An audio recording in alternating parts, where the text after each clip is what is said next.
챕터 3 기계장치 보전 이론 강의 시작하도록 하겠습니다. 첫 번째 정비용, 공기구 및 재료입니다. 측정의 기본 방법에는 크게 세 가지로 나눌 수가 있는데요. 직접 측정, 그리고 간접 측정, 그리고 비교 측정 이렇게 세 가지로 크게 나눌 수가 있습니다.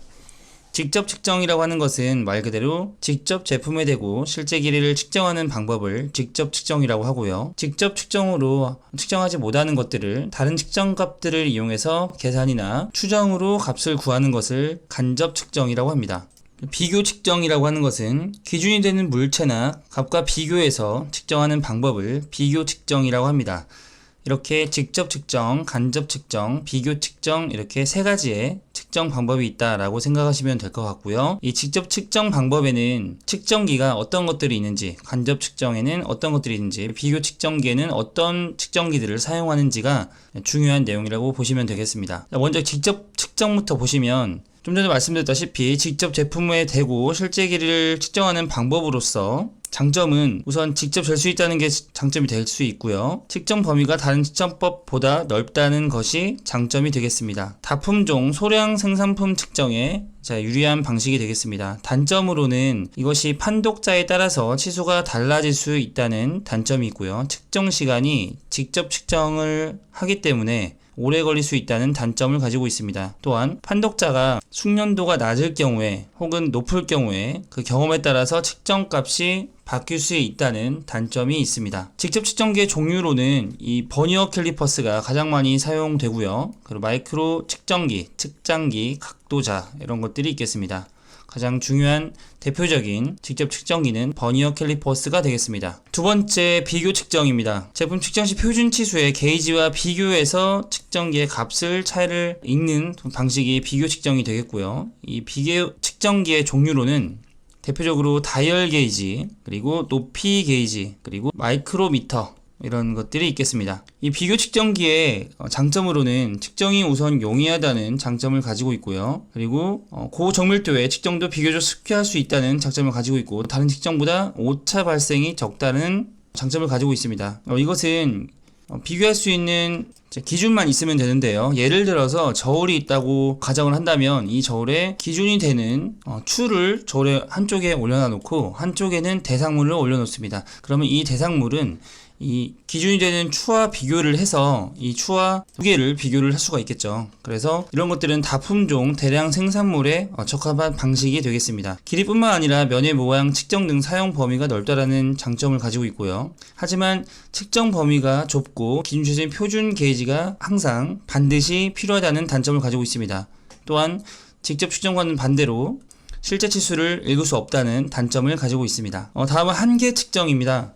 한계 측정이라고 하는 것은 제품의 주어진 허용차 중에 최대 허용 치수와 최소 허용 치수 두 허용 한계 치수를 정해서 통과와 통과하지 못함, 즉 합격과 불합격을 판정하는 측정기가 되겠습니다. 이것은 블록 게이지, 한계 게이지 등이 있습니다. 이런 것들은 직접 측정이 아닌 비교 측정에 속합니다. 이런 것들은 대량 생산 제품에 굉장히 적용이 용이하겠죠. 그리고 조작이 간단해서 미숙련자도 측정이 가능합니다. 이것 또한 비교 측정이기 때문에 제품의 실제 치수를 읽을 수 없다는 단점을 가지고 있고요. 측정 치수가 정해지고 한계 치수마다 한계의 게이지가 필요하다는 단점을 가지고 있습니다.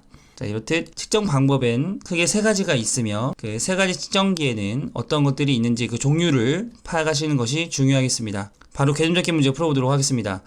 비교 측정기에 속하지 않는 것. 우선 버니어 캘리퍼스는 직접 측정기의 가장 대표적인 측정기였죠. 나머지는 비교 측정기에 속하는 측정기가 되겠습니다.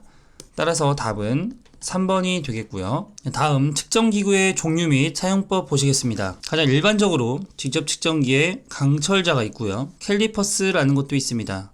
그리고 직접 측정기에서 가장 대표적인 측정기인 이 버니어 캘리퍼스라는 것도 있고요. 이것은 외경, 내경, 깊이 이런 것들을 모두 측정할 수가 있습니다. 마이크로미터라는 것도 있습니다. 비교 측정기에서 중요한 측정기였고요. 이것은 외측 마이크로미터와 내측 마이크로미터가 있는데 지금 그림에서 보고 있는 것은 외측 마이크로미터가 되겠습니다. 그 다음은 다이얼 게이지라는 것도 있고요. 이것은 원통형 공작물에 중심 맞추기를 할 때 사용하는 측정기로 보시면 되겠습니다. 그리고 비교 측정할 때 기준으로 사용되는 블록 게이지라는 것도 있고요. 그래서 이렇게 길이별로 굉장히 많은 기준이 되는 게이지들이 있습니다. 그리고 틈새 게이지라는 것도 있고요. 그리고 나사의 피치, 크기, 형태를 측정하는 나사 게이지라는 것도 있습니다. 또한 공작물의 높이나 특정 위치까지의 높이를 측정 및 표시까지 할 수 있는 높이 게이지라는 것도 있고요. 보통은 이렇게 기준면이 되는 정반이라는 평평한 기준면 위에 공작물을 올려놓고 그 높이를 정밀하게 측정을 합니다. 그래서 이 부분으로 그 높이를 금극기를 이용해서 표시를 해주는 거죠. 다음은 센터 게이지라는 것도 있습니다. 센터 게이지라고 하는 것은 나사 절삭공구의 각도와 그 형상을 확인하는 그런 게이지라고 보시면 되겠고요. 다음은 피치 게이지라는 것도 있습니다. 나사 내에 인접한 나사까지의 거리인 피치를 측정하는 피치 게이지라는 것도 있고요. 와이어 게이지라는 것도 있습니다. 그리고 곡면에 반지름을 측정하는 반지름 게이지라는 것도 있고요. 원통형 구멍의 지름이나 타원도, 원통도 등을 정밀하게 측정하는 실린더 게이지라는 것도 있습니다. 이렇게 많은 측정 기구들이 있었고요. 그림을 통해서 이런 게이지들이 어떠한 역할을 하는지, 어떠한 것들을 측정하는지를 매칭을 시켜주시면 되겠습니다. 자, 그럼 이제 자세하게 이 측정기들에 대해서 알아보도록 하겠습니다. 직접 측정기에서는 캘리퍼스가 있었고요. 자, 버니어 캘리퍼스가 가장 대표적인 직접 측정기라고 말씀드렸는데요. 이 버니어 캘리퍼스는 우선 물체의 깊이 측정이 가능하고요. 내경, 그다음 외경, 구멍의 깊이까지 측정이 가능합니다. 이 버니어 캘리퍼스는 이렇게 그림을 보시면 이렇게 어미자와 아들자의 위치로 측정을 하게 되는데요. 다시 내려가시면 이 종류로는 M1형, 그 다음 M2형, 12형, CM형이 있습니다. 이 M1형과 M2형을 좀 비교를 하실 수 있으면 좋은데요. 자, 우선 이 참고 부분에 보시면 M1형은 부척, 미세 이동이 불가능합니다. 다시 위쪽 페이지에 가보시면 여기 그림에 아들자라고 표기한 부분 있죠. 이 부분이 부척이라고 보시면 되는데, 자, 이 부척이 미세 이동이 불가능한 것이 M1형이 되겠고요. 부척이 미세하게 이동이 가능한 것이 M2형이라고 보시면 되겠습니다. 그렇기 때문에 M1형이 M2형보다 정밀도가 떨어진다고 보시면 되겠죠.